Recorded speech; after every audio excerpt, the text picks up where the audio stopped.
Imagina esta escena.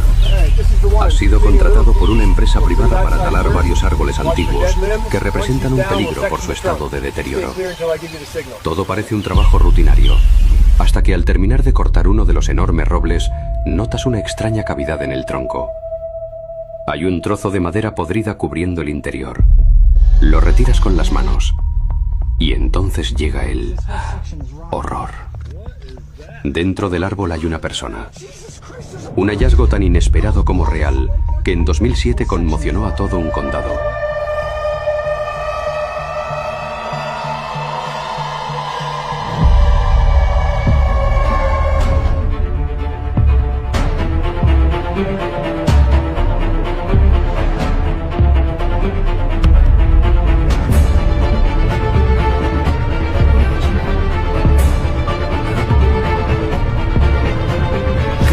Imperfectos.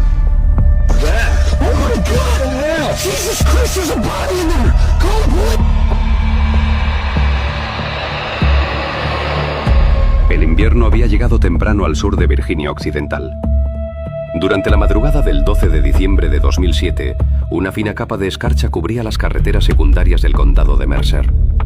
La temperatura apenas superaba los 4 grados y una niebla ligera permanecía atrapada entre los árboles de las montañas Apalaches. En una zona forestal ubicada a poco más de 20 kilómetros de la ciudad de Bluefield, una cuadrilla de trabajadores se preparaba para iniciar una jornada rutinaria de tala. El terreno pertenecía a una empresa privada dedicada a la extracción de madera.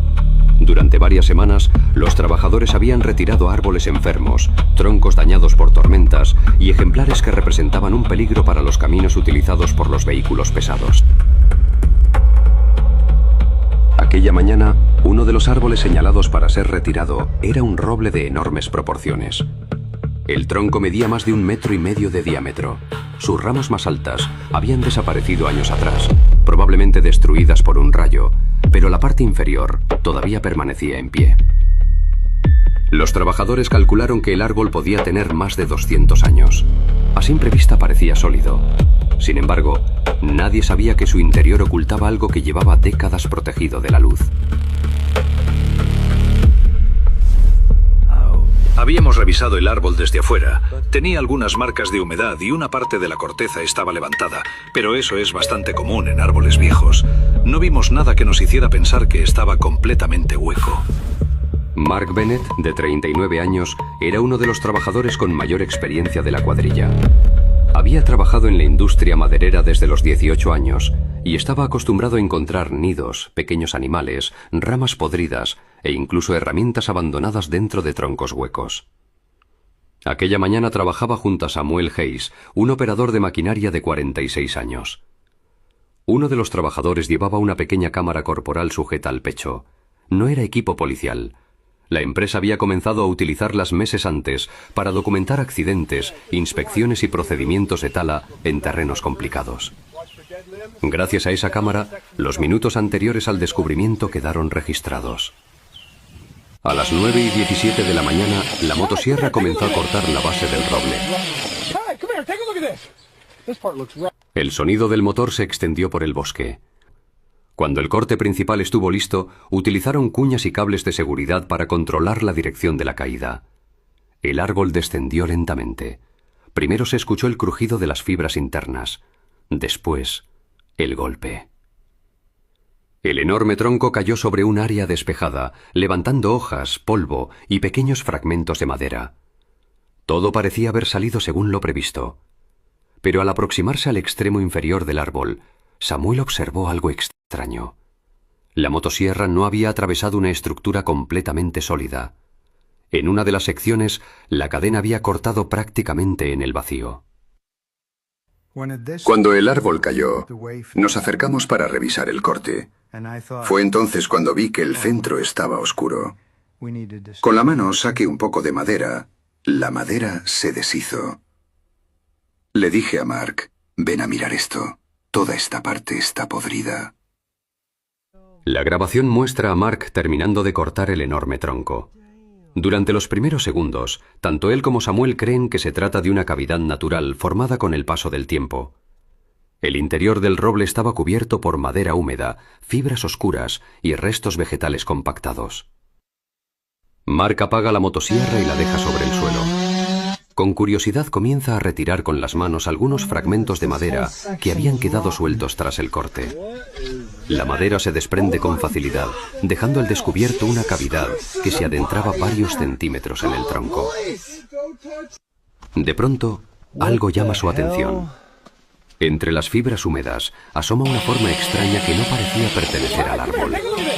Al acercarse, ambos distinguen lo que parecía ser una cabeza humana completamente reseca, con la piel oscurecida y adherida al hueso, conservada de una manera difícil de explicar.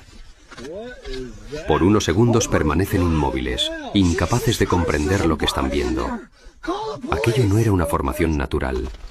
Dentro del tronco había algo que llevaba allí muchísimo tiempo. A las 9:26 de la mañana, la cuadrilla llamó al número de emergencias del condado de Mercer. El primer reporte fue confuso. El operador recibió información sobre un posible cuerpo encontrado dentro de un árbol. Al principio se consideró que los trabajadores podían haber descubierto restos óseos en el suelo, atrapados debajo del tronco durante la caída. Sin embargo, cuando la primera patrulla llegó al lugar, comprendió que aquello era completamente distinto. Nos encontramos con un árbol de dimensiones enormes. Los trabajadores señalaban una abertura en la base. Desde afuera se alcanzaba a ver una parte de lo que parecía una cabeza humana. No estaba debajo del árbol, estaba dentro del tronco. El sargento David Miller ordenó acordonar la zona. Ningún trabajador podía abandonar el lugar sin antes entregar sus datos. Las herramientas fueron apartadas y la motosierra quedó asegurada para determinar si el corte había dañado los restos. La grabación de la cámara corporal fue revisada en el mismo bosque. Las imágenes confirmaban que los trabajadores no habían colocado ningún objeto dentro del árbol y que el hallazgo había ocurrido de manera accidental. A las 11:05 de la mañana llegó el equipo forense del estado. La doctora Elena Vance, antropóloga forense, fue una de las primeras especialistas en examinar la abertura. Su preocupación principal era que el cuerpo pudiera desintegrarse al ser retirado. El interior del tronco parecía haber funcionado como una cápsula natural. La cavidad estaba protegida por varias capas de madera compacta. Solo una pequeña abertura comunicaba el interior con el exterior, lo que reducía la exposición directa al viento, a los animales y a los cambios bruscos de temperatura. Desde el primer momento supimos que no podíamos extraer los restos como en una escena convencional.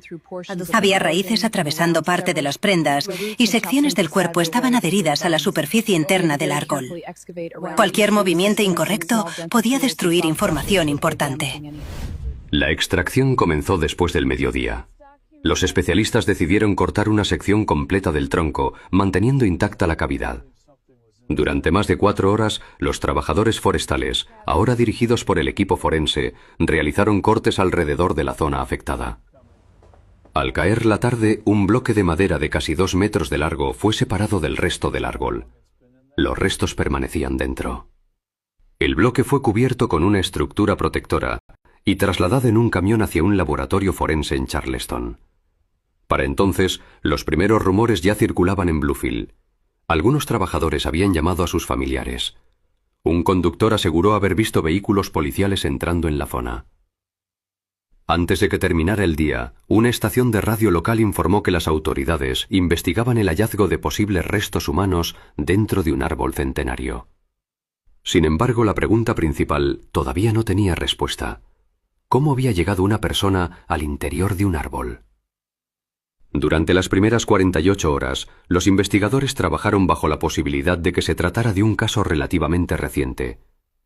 Se revisaron desapariciones ocurridas durante los últimos 20 años en los condados de Mercer, McDowell y Wyoming. También se comparó el hallazgo con expedientes de excursionistas, cazadores y trabajadores forestales desaparecidos. Ningún caso coincidía. La ropa encontrada junto al cuerpo parecía mucho más antigua. La víctima llevaba una camisa de lana, tirantes de cuero, pantalones gruesos de trabajo y botas con clavos metálicos en las suelas. No se encontró reloj, no había billetera, tampoco documentos de identidad. En uno de los bolsillos apareció un pequeño objeto metálico cubierto de corrosión. Inicialmente se creyó que podía ser una moneda, pero el deterioro impedía reconocer sus detalles. En el bolsillo interior de la camisa se hallaron restos de papel completamente adheridos a la tela. Los peritos intentaron separarlos, pero las primeras pruebas no permitieron recuperar ninguna palabra legible. La ropa nos indicaba que no estábamos frente a una desaparición reciente. El problema era determinar cuánto tiempo había pasado. Podían ser 30 años, 50 o incluso más. No teníamos una identificación, no teníamos pertenencias claras y tampoco sabíamos si aquella persona había muerto dentro del árbol o si había sido colocada allí. El examen del cuerpo reveló que se trataba de un hombre adulto. Su edad al momento de la muerte fue estimada inicialmente entre 40 y 55 años. Medía aproximadamente 1,70 m. Presentaba desgaste severo en las articulaciones de los hombros, las manos y la columna vertebral. Lesiones compatibles con años de trabajo físico. Varias piezas dentales habían desaparecido en vida. En la mandíbula superior se conservaba una reparación dental antigua realizada con una aleación metálica que dejó de utilizarse de forma generalizada a mediados del siglo XX. El cráneo no presentaba una fractura evidente. Tampoco se observaron marcas claras producidas por proyectiles. Sin embargo, la posición del cuerpo generaba nuevas dudas. El hombre no estaba acostado. Había sido encontrado parcialmente sentado, con las piernas flexionadas y la espalda apoyada contra la pared interna del tronco. Esa posición llevó a los investigadores a considerar una posibilidad perturbadora. Quizá aquel hombre había entrado vivo. La postura era inusual. No podíamos afirmar que hubiese quedado atrapado, pero tampoco parecía un cuerpo colocado de manera ordenada. Había indicios de movimiento dentro de un espacio muy reducido. La posición de la mano derecha era especialmente difícil de explicar. Durante los días siguientes se tomaron muestras de hueso, tejidos deshidratados, madera y fibras textiles. La datación exacta no podía obtenerse de inmediato. Los especialistas realizaron primero una estimación basada en la ropa, las reparaciones dentales y el crecimiento interno del árbol. Los anillos formados alrededor de la cavidad demostraban que el roble había continuado creciendo después de que el cuerpo ingresara en su interior. Eso significaba que el tronco no había sido abierto recientemente. A finales de diciembre, una pequeña muestra ósea fue enviada a un laboratorio universitario especializado en datación por radiocarbono. Mientras se esperaba el resultado, los detectives revisaron archivos antiguos. El problema era que los registros de personas desaparecidas anteriores a 1960 estaban incompletos. Muchos reportes nunca habían sido digitalizados. Otros se habían perdido en incendios, inundaciones o traslados de oficinas. Los investigadores revisaron periódicos antiguos, informes de accidentes forestales y registros de empresas madereras. Encontraron referencias a trabajadores lesionados, hombres que abandonaron sus hogares y accidentes en los que nunca se recuperaron todos los cuerpos, pero ninguno coincidía de forma concluyente. El 28 de diciembre de 2007, los primeros detalles oficiales fueron entregados a la prensa. Las autoridades confirmaron que los restos pertenecían a un hombre y que podían llevar varias décadas dentro del árbol. La historia apareció en la portada de 2 periódicos regionales. Los titulares hablaban del hombre del roble y del secreto del bosque de Mercer. En pocos días, estaciones de televisión de otros estados enviaron reporteros a Bluefield. La imagen del enorme tronco cubierto por lonas se difundió en noticieros, páginas de internet y foros dedicados a misterios sin resolver. Algunas personas afirmaban que se trataba de un fugitivo. Otras hablaban de un asesinato relacionado con antiguas disputas entre compañías madereras. También aparecieron historias sobre contrabandistas, cazadores ilegales y hombres desaparecidos durante la Gran Depresión. La mayoría de esas versiones no tenía fundamento, pero la atención pública produjo algo que la investigación todavía no había conseguido. Decenas de familias comenzaron a llamar a la oficina del sheriff. Recibíamos llamadas de personas que aseguraban tener un abuelo o un tío desaparecido en los Apalaches. Cada familia veía una parte de su propia historia en aquel hallazgo. El problema era que casi nadie conservaba documentos, registros dentales o muestras que permitieran comprobarlo.